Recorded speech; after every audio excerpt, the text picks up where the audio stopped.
Yo Sobat Netflix, welcome back di podcast yang ngebahas hukum tanpa bikin ngantuk. Dan hari ini kita bakal bahas topik yang cukup serius, Tapi ya, tetap dengan gaya kita yang santai, bercanda dikit, tapi tetap ngena ke hati. lo percaya gak sih Nabi terakhir utusan Allah udah kasih blueprint tanda-tanda negara bakal hancur ribuan tahun lalu. Dan kita sekarang kayak lagi ngejalanin itu satu-satu.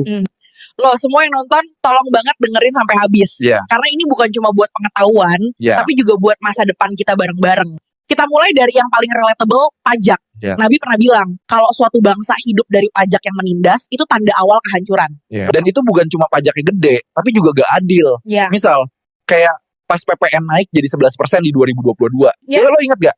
Ingat banget, bayangin, sembako aja kena pajak. Layanan kesehatan, pendidikan, semuanya jadi makin mahal. Lo mau beli minyak goreng, pajak. Lo mau beli obat demam, pajak. Mau hidup, bayar pajak. Ya. Tinggal nunggu giliran napas bakal dipajakin. Padahal perusahaan gede bisa ngelak dari pajak lewat trik kayak transfer pricing. Tapi UMKM malah dicekik. Tahu gak guys, 82,4% pendapatan negara kita tuh berasal dari pajak. Gila, itu artinya. Negara hidup dari duit kita. Ya. Padahal Indonesia tuh kaya banget loh guys. Ya. Sumber daya alamnya melimpah, tapi anehnya rakyat malah dicekik pajak kiri kanan. Wah. Jika kekayaan negeri ini dikelola benar, rakyat bisa sejahtera. Masalahnya bukan duit negara yang kurang, tapi keserakahan yang kebanyakan. Dan lebih parahnya, uang pajak itu lari kemana? Proyek mercusuar, bancakan, gaji pejabat, gedung mewah. Bukan ke rakyat yang bayar pajaknya. Jadi bukan soal bayarnya, tapi adil apa enggak. Ya. Dan ini udah bahaya dari sisi Nabi. Next, yang klasik. Hukum tajam ke bawah, tumpul ke atas. Dan ini nih, yang paling sering kita temuin di berita. Lo ingat kasus nenek Asyani? Cuma karena ngambil singkong, dihukum. Koruptor nyolong miliaran, dihukum enteng, plus fasilitas hotel bintang 5 di penjara. Korupsi IKTP, Century, Jiwasraya, siapa yang benar-benar dihukum maksimal? Hampir nggak ada. Yang dikorbankan, staf bawah atau pegawai biasa. UU ITE juga sering banget disalahgunakan. Ngasih kritik, malah dipidana. Ya. Tapi buzzer ngatain orang, gak kena hukum. Bahkan ada kasus seorang politikus Ya. udah divonis 1 tahun 6 bulan dan inkrach, tapi 6 tahun gak dieksekusi-eksekusi. Kalau bukan orang berpengaruh, kira-kira bisa lolos kayak gitu gak? Padahal hukum seharusnya jadi pelindung semua warga, bukan senjata untuk membungkam. Kalau yang kuat kebal, yang lemah tinggal pasrah, rasa percaya ke negara bakal runtuh. Begitu rakyat udah gak percaya sama hukum, yang muncul bukan ketertiban, tapi kekacauan. Zaman Nabi, hukum tuh adil banget. Bahkan kalau Fatimah, anak Nabi sendiri mencuri, tetap dihukum. Sekarang, Yang punya jabatan tinggal senyum. Ya.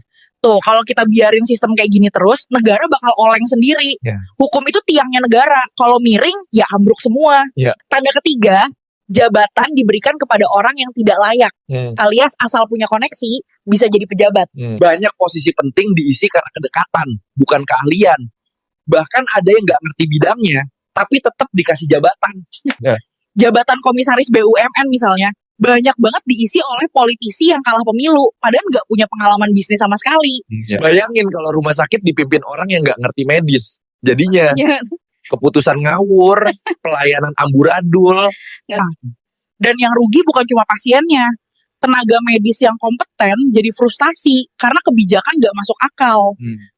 Alat-alat canggih gak kepake, prosedur penting diabaikan, semua demi keputusan yang katanya demi efisiensi, padahal cuma demi pencitraan. Persis. Kalau di dunia medis aja bisa bikin orang kehilangan nyawa, bayangin kalau yang asal-asalan megang kementerian, perusahaan negara, atau lembaga vital.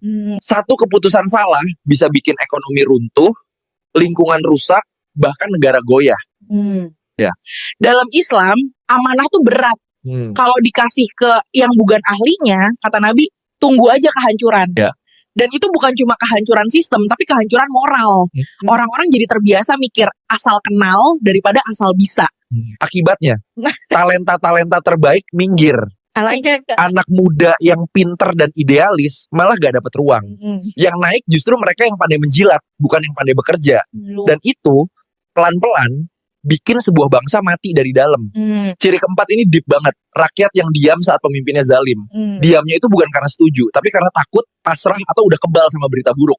Padahal Rasulullah pernah bilang, jihad paling besar adalah menyampaikan kebenaran di depan pemimpin yang zalim. Itu berarti melawan ketidakadilan itu bukan sekadar pilihan moral, tapi kewajiban. Ironisnya di zaman sekarang, yang berani kritik malah dikriminalisasi, dilabelin perusak nama baik, provokator, atau bahkan ancaman stabilitas. Sementara yang nyembah pemimpin, meskipun jelas kebijakannya nyakitin rakyat, malah dieluk-elukan kayak pahlawan. Akhirnya masyarakat jadi apatis. Banyak yang lebih peduli sama drama Korea, gosip artis, atau konser, daripada baca dan ngerti rancangan undang-undang. Ingat kasus Rempang, banyak yang tahu, tapi gak semua peduli. Padahal itu menyangkut rumah, tanah, dan masa depan orang banyak. Apatis itu kayak racun pelan-pelan. Awalnya cuma diem, lama-lama jadi normalisasi kezaliman. Dan kalau semua diem, kezaliman tubuh makin liar. Pemimpin makin merasa kebal, hukum bisa dibelokkan, dan suara rakyat benar-benar hilang. Makanya, diam di hadapan kezaliman itu bukan netral. Itu berarti kita ikut membiarkan. Betul.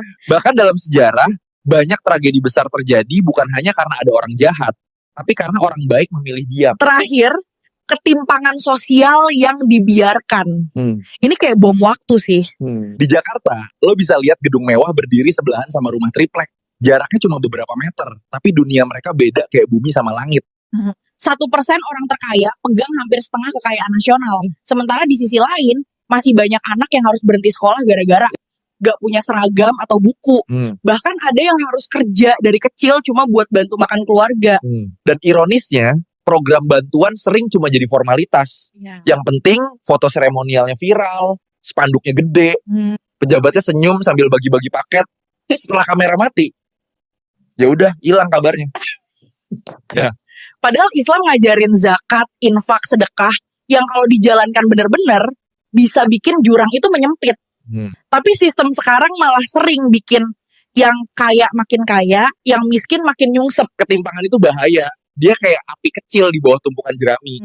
Lama-lama nyala, merembet, dan gak ada yang bisa matiin. Kalau orang udah ngerasa gak punya harapan, yang muncul cuma 2 pilihan, nyerah atau marah. Dan marah itu bisa meledak kapan aja. Itu artinya bom waktu, bukan hanya soal ekonomi, tapi juga stabilitas nasional. Karena keadilan itu pondasi. Kalau pondasinya retak, mau sekuat apapun bangunannya pasti ambruk. Semua ciri yang Nabi sebutin itu peringatan, bukan ramalan. Artinya, kita masih punya waktu buat berubah.